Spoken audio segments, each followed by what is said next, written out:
आइए जानते हैं भारतीय ऋषियों के द्वारा 6 चक्र का विज्ञान। 6 चक्र हमारे शरीर में अलग अलग स्थान पर रहते हैं। 6 चक्र को षड चक्र भी कहते हैं। षड चक्र का नाम मूलाधार चक्र, स्वाधिष्ठान चक्र, मणिपुर चक्र, अनाहत चक्र, विशुद्ध चक्र और आज्ञा चक्र। ये 6 चक्र के अलावा और एक चक्र जिसको सहस्रार चक्र, क्राउन चक्र विदेशी रिसर्चकर्ताओं ने कहा, परंतु भारतीय ऋषियों ने इसी को सहस्रार कमल का नाम दिया। जो भी हैं 6 चक्र के अंदर हमारा 6 तरह की विकार लुक्कायित रूप से रहते हैं, जैसे काम, क्रोध, लोभ, मोह, मद, मत्सर। ये 6 रिपु भी कहते हैं, षड रिपु भी कहते हैं। यह षड रिपु 6 चक्र का विकार ही है।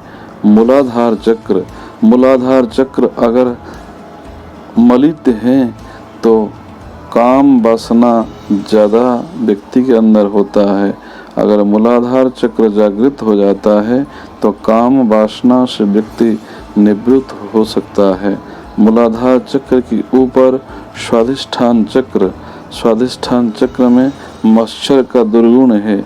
मत्सर रूपी विकृति है जिसको चंचलता कहते हैं।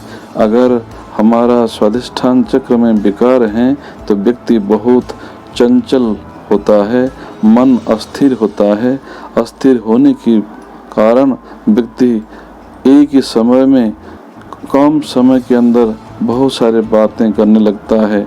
अभी अगर एक स्थान पर हैं तो एक पल में दूसरे स्थान की बात करता है। ये चंचलता व्यक्ति का गुण है और उसका मन अस्थिर होने के कारण किसी भी काम में स्थिरता के साथ काम नहीं कर पाता है। तीसरा हमारा मणिपुर चक्र है, जहाँ नाभि का स्थान है। मणिपुर चक्र में हमारा लोभ का स्थान है।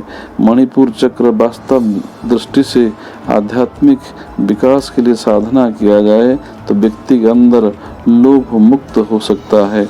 अगर मणिपुर चक्र में विकार हैं तो व्यक्ति ज़्यादा से ज़्यादा लोभी होता है, लिमिट से ज़्यादा लोभी होता, जिसके कारण उस लोभ के कारण केवल आध्यात्मिक विकास ही नहीं, पारिवारिक सामाजिक दृष्टि से व्यक्ति घृण्य माना जाता है।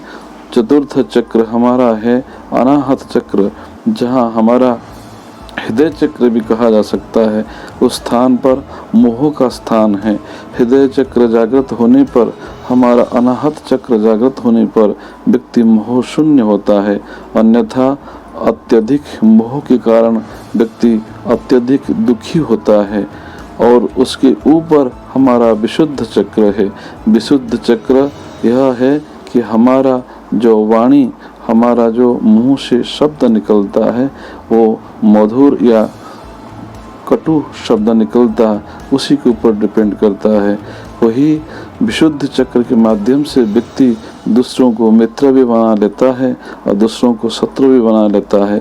अगर विशुद्ध चक्र शुद्ध हो जाता है, विकृत शून्य हो जाता है, जागृत हो जाता है, विकार शून्य हो जाता है, व्यक्ति मधुर बोलने लगता है, जिसके वाणी से लाखों करोड़ों लोगों को मुग्ध कर अपने जीवन की सफलता की ओर बढ़ सकता है।